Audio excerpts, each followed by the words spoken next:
योगेश जी, श्री हरिवंश महाराज श्री, आपके चरणों में कोटि कोटि प्रणाम। महाराज जी, मेरा सवाल गीता जी पर आधारित है।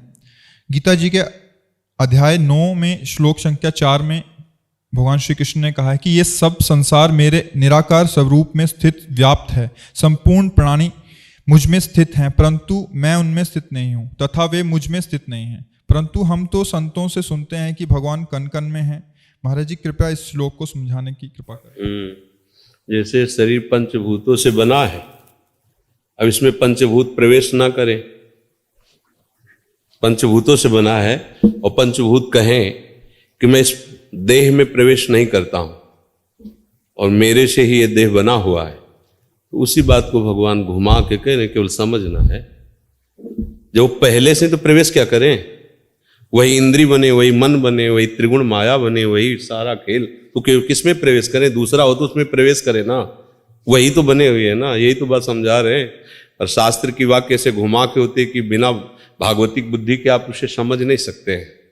जैसे जल बर्फ बना है, अब जल कह दे कि मैं बर्फ में प्रवेश नहीं करता हूं, मैं उसमें नहीं हूं और बर्फ मेरे में नहीं है, तो आप क्या समझेंगे? विनोदी तो समझेंगे ना, क्योंकि जल ही बर्फ बना है, बर्फ ही जल स्वरूप है। नहीं समझ में आई अभी है? पहले से ही भगवान वहां विद्यमान है तो प्रवेश क्या करे? पहले से ही विद्यमान है, इन्हीं रूपों में विराजमान है, तो प्रवेश क्या करे? वो समझना है भगवान की उस वाक्य महिमा को। भगवान ऐसे वाक्य बोलते हैं कि जैसे जादूगर जादू दिखाता है तो जमूरे को पता है, सबको नहीं पता है। ये कैसे सोने का सिक्का निकाल रहा है और चांदी का सिक्का निकाल रहा है, अगर वो निकाल लेता तो वो काहे को गली गली डोलता, वो जानता है। तो ऐसे ही भगवान के वाक्यों को कोई भगवत अनन्य तन्मयता प्राप्ति की भक्ति जान सकता है, दूसरा नहीं। भगवान जो कहते हैं कि मैं उनमें प्रवेश नहीं करता, वो मुझ में नहीं है, क्योंकि वही वो बले हुए हैं। समझनी ये बात। महाराज जी, जप में राधा वल्लभ श्री हरिवंश की अपेक्षा राधा नाम में ज्यादा मन लगता है, कृपया दोनों में से किसी एक नाम को जपने का। हाँ, तो जपो, हम तो जब उपदेश देते थे कहते राधा या राधा वल्लभ श्री हरिवंश नाम जप। जय ठक्कर श्री हरिवंश महाराज श्री, क्या संसार में रहकर भगवत प्राप्ति का निश्चय किया जाए तो प्रभु पथ प्रदर्शित करते हैं? हाँ, बिल्कुल करते हैं। वही सर्वगुरु हैं, सबके गुरु जितने भी महात्मा हैं, सब उन्हीं के वचनों और उन्हीं के चरण रज के प्रताप से गुरु बनते, महात्मा बनते। जगत गुरु भगवान सबका हृदय में ज्ञान उपदेश करके परमार्थ का पोषण करते हैं। गुरु बनाने के पहले भी तो वही पकड़े हुए थे, किसी का भी कोई जो गुरु नहीं वर्ण किया था तब भी तो वही जगत गुरु पकड़ के लाए, वही तो संभाल रहे हैं। गुरु तो अब मिले हैं, पर जगत गुरु तो तुम्हें गर्भ से ही संभालते चले आ रहे हैं। उन्होंने मनुष्य शरीर दिया उन्हीं जगत गुरु ने, और वही जगत गुरु गुरु रूप में आकर के उपदेश कर रहे हैं। पर प्रधानता वही गुरु है, वही भगवान ही सबके ज्ञान दाता है। कोई अहंकार करके अगर बोले कि ऐसा वैसा, तो वो केवल माया का विलास है और कुछ नहीं।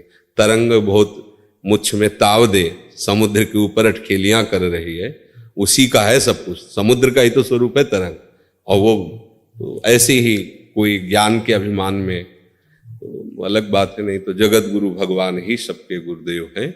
वही गुरु रूप में आकर के भी बंदों गुरुपद कंज कृपा सिंधु नर रूप हरि, हरि ही ऐसा आकर वो क्या सर्वेश्वर सर्वगुरु, गुरुओं के भी परम गुरु भगवान श्री कृष्ण है, भगवान श्री हरि है, इसमें कोई संशय नहीं।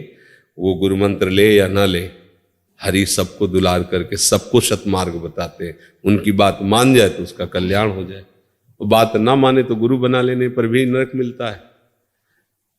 बात ना माने तो गुरु बना लेने पर थोड़ी कि परम पद मिल जाता है, उसको भी नरक मिलेगा अगर आचरण बुरे करोगे। भाई, आप किसी भी डिपार्टमेंट में सरकारी हो जाए और वहां आप उसके कानून के हिसाब से न चलेंगे तो जेल आपको भी मिलेगी। ऐसा नहीं है कि केवल चोरों के लिए ही जेल है। अगर आप अच्छे आचरण करेंगे तो आपके लिए अलग कानून है, बुरे आचरण करेंगे तो चाहे जितने कानून के पदाधिकारी हो तो भी आपको दंड मिलेगा। ऐसे ही अंकित जी, महाराज जी के चरणों में कोटि कोटि नमन। महाराज जी, आजकल के जो बच्चे हैं जो संसारिक कॉलेज आदि में रहते हैं, आपका सत्संग सुनते हैं या संतों का सत्संग सुनते हैं, तो उनमें प्रेरणा होती है कि वो नाम जप करें, और वृंदावन धाम वास करें, बट माता पिता अनुकूल नहीं रहने के कारण वो कैसे वृंदावन वास करें इसकी तो हम प्रेरणा नहीं करेंगे, लेकिन हम कहीं जा नहीं पाते, पर हमारे हृदय में एक ललक रहती है कि हमारे जो नौजवान हैं ये थोड़ा तो सत्संग सुने, थोड़ा तो शास्त्र स्वाध्याय करें, क्योंकि अपने को वो ऐसे बर्बाद कर रहे हैं कि उनको महत्व ही नहीं पता अपने जीवन का।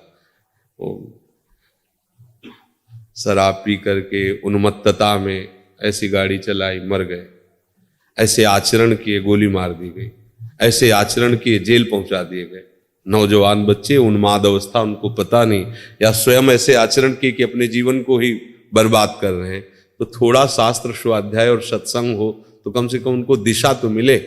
जंगली जानवर जैसी वृत्ति हो रही है, जंगली जानवर को केवल उदर पोषण, मैथुन, नींद, बस इतना ही सुहाई देता है। अपने मनोनुकूल भोग मिले, सोने आराम को मिले, चाहे दूसरा किसी स्थिति में पता नहीं, सामने वाले को क्या कष्ट हो रहा है पता नहीं, केवल अपनी वासना की पूर्ति अपना। तो ऐसे लोग न माता पिता का आदर करते हैं, न गुरुजनों का आदर करते हैं, न शास्त्र का। तो मनमानी आचरण करने के कारण अमूल्य जीवन को ऐसे व्यर्थ में नष्ट कर देते हैं, व्यर्थ में नष्ट कर देते हैं, बिल्कुल व्यर्थ में नष्ट कर देते हैं। ये जितनी भी गंदी बातें हैं, मदिरा पान करना, मांस खाना, जुआ खेलना, व्यभिचार करना, ये सब महापाप है। बुद्धि को भ्रष्ट कराकर ऐसे जीव को नष्ट हो जाता। ये समझ में नहीं आता, मनुष्य शरीर बड़ा अमूल्य है बच्चा, ये बार बार नहीं मिलता है। मान लो 84 लाख योनियों में एक बार कृपा करके मिल गया। अब जैसे आपने अच्छे आचरण किए तो आपको हो सकता है अगला जन्म मनुष्य जन्म मिल जाए, जो चूक हुई उसको सुधारने, लेकिन आप ऐसे मिटिया मेट कर दिए। 1000 रुपया दिए गए, एक के पूरे 1000 बर्बाद कर दिए, तो अगली बार पिता तुम्हें 1 रुपया भी नहीं देगा। हाँ, आपने 9 से अच्छी जगह खर्चे किए, 100 चूक कर दी, तो आपको अगली बार भी चांस मिल सकता है। ये तो ऐसे पूरा का पूरा जीवन बर्बाद करना है। तो इसलिए मुझे लगता है सत्संग तो सबको चाहिए, पर वृंदावन वास करना या वैराग्य ले लेना, इसमें थोड़ा विचारणीय विषय है। गृहस्थी में यदि रह करके, माता पिता की सेवा करके, अच्छी कमाई करके, परिवार का पोषण करके धर्म पूर्वक चला जाए, तो मुझे लगता है कि इससे भी भगवत प्राप्ति होगी, और ये बहुत बढ़िया है। क्योंकि कलिकाल है, अपनी इंद्रियों को बराबर संयम में रखना बहुत कठिन बात है। पूरे जीवन संयम में रखना, भाई साल 6 महीना की बात हो तो चलो लिखित ले लो, हम गंदा आचरण नहीं करेंगे। आजीवन कभी भी अगर चूक हो गई तो संसार तुम्हें बर्दाश्त नहीं करेगा, कभी भी, पूरे जीवन में। अब आज का खान पान, आज का दृश्य, आज का समाज, तो नए नए बच्चे जैसे जुड़े ना, तो हम प्रभु से यही मनाते रहते कि बस इनकी रक्षा करना, इनकी बुद्धि शुद्ध रहे, क्योंकि बुद्धि शुद्ध रहेगी तो पार हो जाए।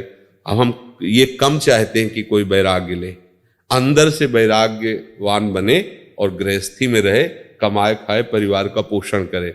क्योंकि देखो, जब कोई शासन करता नहीं होता तब फिर धीरे धीरे बुद्धि ढीली हो जाती है। अभी जैसे भगवत कृपा से अपने लोग हैं, अब जितने बच्चा बच्ची हैं आंख नहीं उठा सकते, अंतर और बाहर दोनों जगह से श्री जी संभाले हैं, लेकिन कल ये शरीर न रहे, फिर अगर वो स्वयं में परिपक्व नहीं है तो मान लो जो सेवा में है वो आपको कह सकते हैं कि आप ऐसा मत करो। जब आप मनमानी करोगे तो फिर वो क्या कर सकते हैं, क्योंकि आप स्वतंत्र हैं, आप अपने। अच्छा, अभी हमारा क्या, जैसे अपने बेटे को कहा थोड़ी जाता है स्वतंत्र हो, तो इसीलिए लगता है कि आप यदि परिपक्व नहीं हुए तो आपको कौन संभाल पाएगा आगे। इसलिए चाहिए कि गृहस्थी धर्म में रहे। अगर मन थोड़ा भी फिसड्डू नजर आवे कि फिसल सकता है तो वैराग्य नहीं सोचना चाहिए, फिर घर गृहस्थी में ब्याह करे, धर्म से चले, माता पिता को भगवान मानकर उनकी सेवा करे, और जवानी है खूब मेहनत करो, धर्म से कमाओ, दूसरों का हित करो, मंगल करो, भगवान प्रसन्न हो जाएंगे।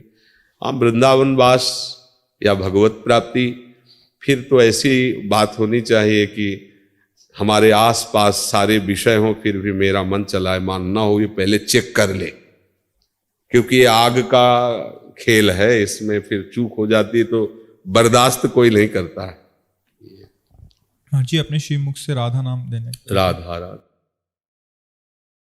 इतना तो जरूर है, जैसे आप लोग नजदीक आए, उनमें से कोई शराब न पीना, मांस न खाना, जुआ न खेलना, पराई बहन बेटियों की तरफ गंदे आचरण मत करना। इतना साधु समागम का इतना तो हो, भजन करो, भगवत प्राप्ति, ये तो बहुत आगे की बात, पहले इतना सीख ले कि जीवन में कभी हम शराब नहीं पिएंगे। क्यों बच्चा है? नहीं पिएंगे नहीं, आगे के लिए भी कह रहे हैं। क्योंकि नए बच्चे हो ना, जैसे नए नए बच्चे कि यार क्या बाबाजियों के चक्कर में फंस के तुम, मुझे लगता है माता पिता को भी चाहिए कि कहीं ना कहीं अपने भक्तों के संग से बच्चों में संस्कार डालने चाहिए। तो अब आज का समय ऐसा है कि टेलीविजन और ऐसे चरित्र दिखाए जाते हैं कि महात्माओं पर श्रद्धा ही नहीं रह गई। कुछ मतलब गंदे लोग इस भेष का दुरुपयोग करते हैं कि भाई देखा पूज रहा है मनमानी आचरण, तो इसको ऐसे डाल लिया। ना कोई गुरु परंपरा है, ना कोई वैष्णव संप्रदाय है, ना कोई भजन पद्धति, बस डाल लिया मांगना, ये दुनिया की दलित दुराय करना। अब लोग बोलते क्या है? बोले साधु संत, ऐसे बोल देते हैं। अब तो भेष है तो सब संत साधु ऐसे नहीं होते। प्राण त्याग सकते लेकिन कुमार्गगामी नहीं हो सकते। प्राण त्याग सकते हैं लेकिन किसी का मंगल साधु ते होए न कार्य जान, ऐसे थोड़ी है। भगवान के मार्ग के पथी कैसे थोड़ी होते हैं। तो जरूर साधु संग से बुद्धि शुद्ध होती है और शुद्ध बुद्धि में ही जीवन मंगलमय होता है। ना कहीं साधु संग में श्रद्धा हो तो शास्त्र स्वाध्याय करे, गीता है, भागवत है, रामायण है, बड़े सरल सरल महापुरुषों ने ग्रंथों की रचना की, उनका स्वाध्याय, तो बुद्धि शुद्ध होती है उससे। ठीक है दिनेश जी, सदगुरुदेव भगवान के श्री चरणों में कोटि कोटि नमन। महाराज जी, ग्रस्त में रहते हुए प्यारी जू की स्मृति चिंतन कैसा बने निरंतर, उनकी निजता का कैसे अनुभव करें, निरंतर कृपा कैसे अनुभव में आए और कैसे उनके निज जन हो और ठसक बढ़े। देखो, जहां हमारी महत्व बुद्धि होती है वहां हमें चिंतन करना नहीं होता, स्वाभाविक होता है। प्रगट में देखो, हम देह का चिंतन करते नहीं पर कभी भूलते नहीं है। हमारे अंदर महत्व बैठ गया भोगों का, महत्व बैठ गया शरीर का, महत्व बैठ गया रिश्ते नातों का। अब हम श्री जी को अपना वाणी से कहते हैं पर अंदर से महत्व अन्य का है, इसीलिए निरंतर भजन नहीं होता। अगर केवल एक संबंध श्री जी से रह जाए, जैसे मीरा जी कहती ना, मेरे तो गिरधर गोपाल दूसरो न कोई, फिर ये प्रश्न नहीं रहेगा, फिर प्रश्न रहेगा, फिर तो मन बुद्धि चित्त अहम ये उन्हीं की ठसक में भर जाएंगे, उन्हीं का सतत चिंतन होता रहेगा। बस साधना इसी बात की है कि हमारा कोई प्रिय न रह जाए,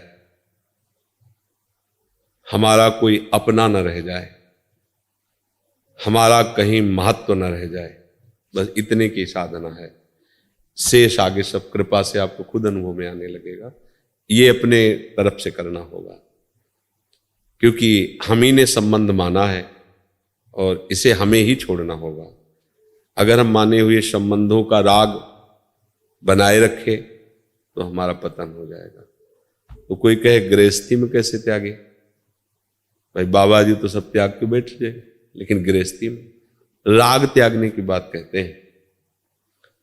राग त्यागने का सहज उपाय है, हमारा जिससे जो संबंध है हमें उसके प्रति क्या कर्तव्य करना है, पर ये करते रहें। उसका हमारे प्रति क्या कर्तव्य है ये मांग ना करें तो राग का त्याग हो जाएगा।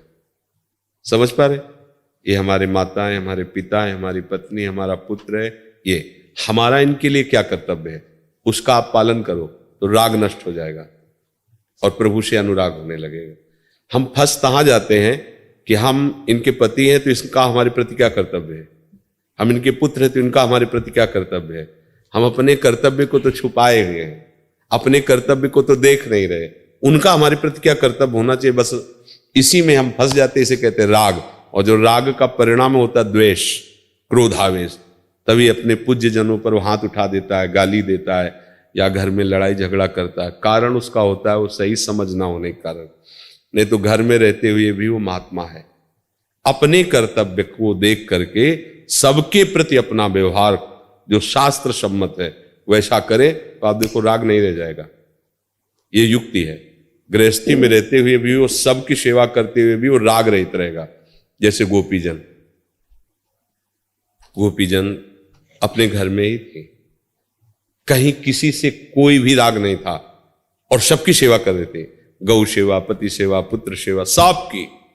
जैसे एक उत्तम गृहिणी ऐसे दिनचर्या थी उनकी, पढ़ के देख लो, धान कूटना, लीपना, पोतना, सब कार्य वैसे ही थे, पर किसी से राग नहीं था, ना अपने शरीर से न किसी शरीर संबंधियों से।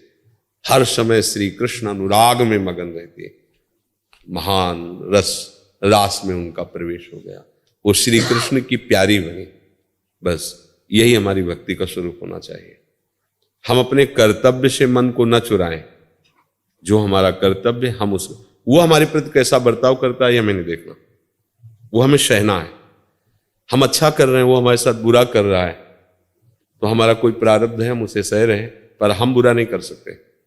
हम अच्छा ही करेंगे तो हम साधु बन जाएंगे, हमें ठाकुर जी श्री जी से अपनापन हो जाएगा, हमें उनकी याद आने लगेगी। और जहां हम अपनापन इधर किया और इनका मेरे प्रति ऐसा कर्तव्य होना चाहिए, बस सारा संसार इसी में असंतुष्ट है। आप देख लो, इसी में असंतुष्ट है। हमने इसको पढ़ाया लिखाया और ये हमारे साथ ऐसा बर्ताव, ये क्योंकि उनको भगवान का भरोसा नहीं, भगवान का आश्रय नहीं, उन्होंने तो आश्रय नाशवान शरीरों का लिया, जल रहे हैं, अशांत हैं। और भक्त भगवान के आश्रित होता है, सब में भगवत भाव करके अपने कर्तव्य का पालन करके अंतिम तक केवल भगवान का ही भरोसा रखता है, वो पार हो जाता है। एक भरोसो एक बल एक आश विश्वास, एक राम घनश्याम हित चातक तुलसीदास। बस अपने आराध्य देव में, तो चाहे गृहस्थ हो चाहे विरक्त हो। अब मान लो हम संत वेश में आ गए और सावधानी नहीं, तो तुमसे ज्यादा हम परिवार इकट्ठा कर लिए। अगर हम राग माने तो तुम्हारे परिवार में तो 2-4 लोग होंगे, या तो हजारों की संख्या में है, फिर बंध गए। राग रहित तो लाखों होने पर भी दूसरों न कोई, और राग सहित तो एक लंगोटी भी राग में फंसा के गिरा सकती है। एक लंगोटी का राग भी उसे ब्रह्म प्राप्ति में बाधा पहुंचा सकता है। और राग रहित तो चक्रवर्ती सम्राट अम्बरीश जी, कोई फर्क नहीं। बस ये समझना है, राग और वैराग्य का भाव हम बाहरी भेष में न ले जाएं, हम उद्देश्य में ले जाएं। उद्देश्य ठीक है, वो सब ठीक है। मानसी जी गाजियाबाद से। श्री हरिवंश, हमारे गुरुदेव भगवान के चरणों में कोटि कोटि नमन। गुरुदेव, बतौर माता पिता हम कैसे अपनी शरीर की बेटी का पालन करें कि वो एक अच्छी भक्त बने? स्वयं भक्ति होगी। जैसे पुष्प में जब पराग होता है तो भौरे मडराने लगते हैं, निमंत्रण नहीं दिया जाता।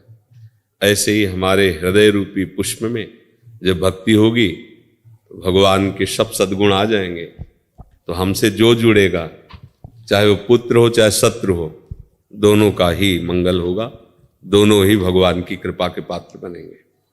चाहे वो शत्रुता से ही क्यों न जुड़े। किसी भी तरह से संत का चिंतन हुआ, आज तक कहीं प्रमाण नहीं हुआ कि दुर्गति हुई। किसी भी तरह भगवान का चिंतन हुआ, आज तक प्रमाण नहीं। जिन्हें ऋषियों ने शाप दिया उन्हें वो वस्तु मिली जो बड़ी बड़ी साधनाओं से नहीं मिलती है। जैसे नलकूबर मणिग्रीव, नारद जी शाप दे रहे, जा वृक्ष हो जा, पर कहाँ के? नंदालय के। लालजू का साक्षात्कार, उनका स्पर्श प्राप्त होता है। तो संतों का जो हृदय होता है वो भगवत सद्गुण से युक्त होता है, और उसी के प्रभाव से वो शत्रु और पुत्र में कोई भेद नहीं देखते, वो अभेद भाव से सब में अपने प्रभु को देखते हैं। जब आप ऐसी भावना रखोगी तो पुत्री का किसी को भी आप भक्त बना सकती हो। मम भक्ति युक्तो भुवनम पुनातो, मेरी भक्ति से युक्त भुवन को पावन कर सकता है। अब हम तो प्रपंच का चिंतन करें, विषयों का चिंतन करें, मोह ममता में फंसे और बच्चों को परमहंस बनाना चाहें, असंभव। पहले खुद अपने आप को भक्ति के रंग में रंगे तो उसकी सुवास, उसके आचरण उस पर प्रभाव डालेंगे, नहीं तो असंभव है। भगवान कृपा करें तो ये बात समझ में आ जाए।